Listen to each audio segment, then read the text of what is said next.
Alright, legends, welcome along to a new episode. In this one, we're going to be talking about warning signs of a toxic relationship. Now, whenever someone says toxic relationship, you automatically think romantic relationships, marriages, that sort of thing.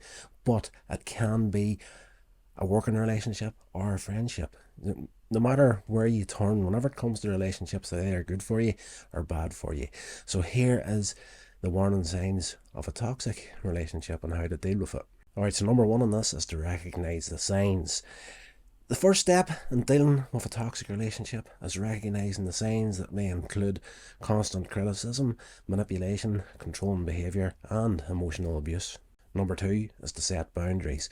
Once you have identified the signs of a toxic relationship, it's important to set your boundaries.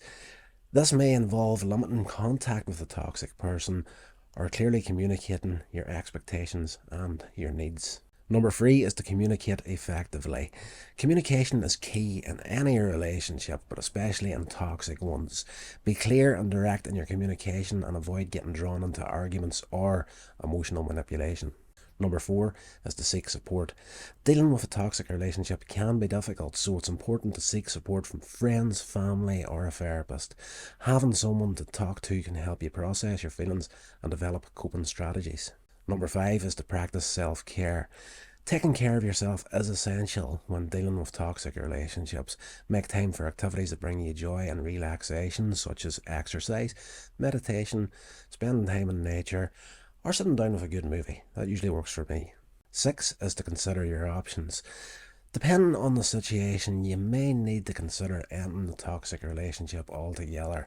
This can be a difficult decision, but it's important to prioritise your own well-being and your safety. And seven is to learn from the experience. Dealing with a toxic relationship can be a valuable learning experience. Take some time to reflect on what you've learned about yourself and your relationships, and use this knowledge to build healthier connections in the future.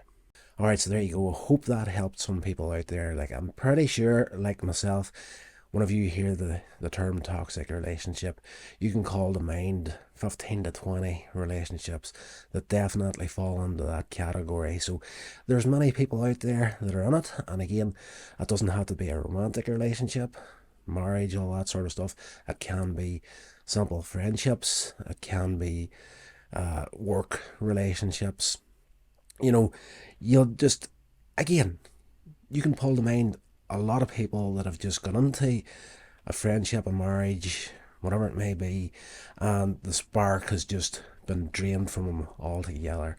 That is without a doubt, if you see that happening, it's a toxic relationship somewhere along the line. So this is going to be very helpful to a lot of people out there.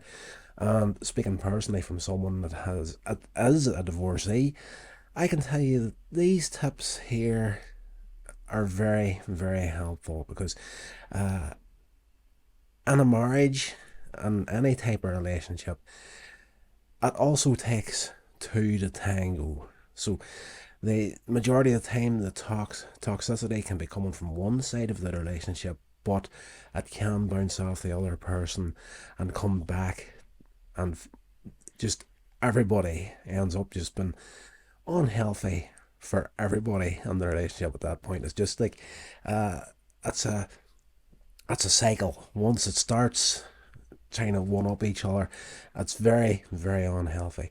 So you need to be aware of this sort of stuff here and how to avoid it, because again, if a relationship's failing, it means both sides aren't working together like they should to keep it together. It's difficult to explain unless you've actually been in that situation yourself.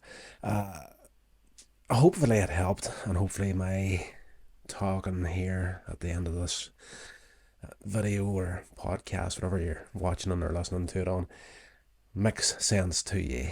But I haven't been through this sort of thing myself in the past, and in a way still kind of going through it, because again, as I say, it doesn't have to be a romantic relationship. It can be a work relationship or a friendship. So you really never know where it's going to come from, or who it's going to be that actually turns out to be the toxic person in a relationship. Like, you can see it in managers all the time. you know, it can be very, very close friends at the end of the day that can absolutely destroy you by not being honest with you at the end of the day. That's going to do it for this video. I don't want to talk too much more about this subject because there's, as I say, I've been through it before, and some stuff that should just be left where it's at and not spoke of again. So once again, hopefully this has helped somebody out there. If it does, let me know in the comments, and please feel free to share the content along and check out the website for anything else that's happening. So until the next one, stay safe, and I will talk to you all then.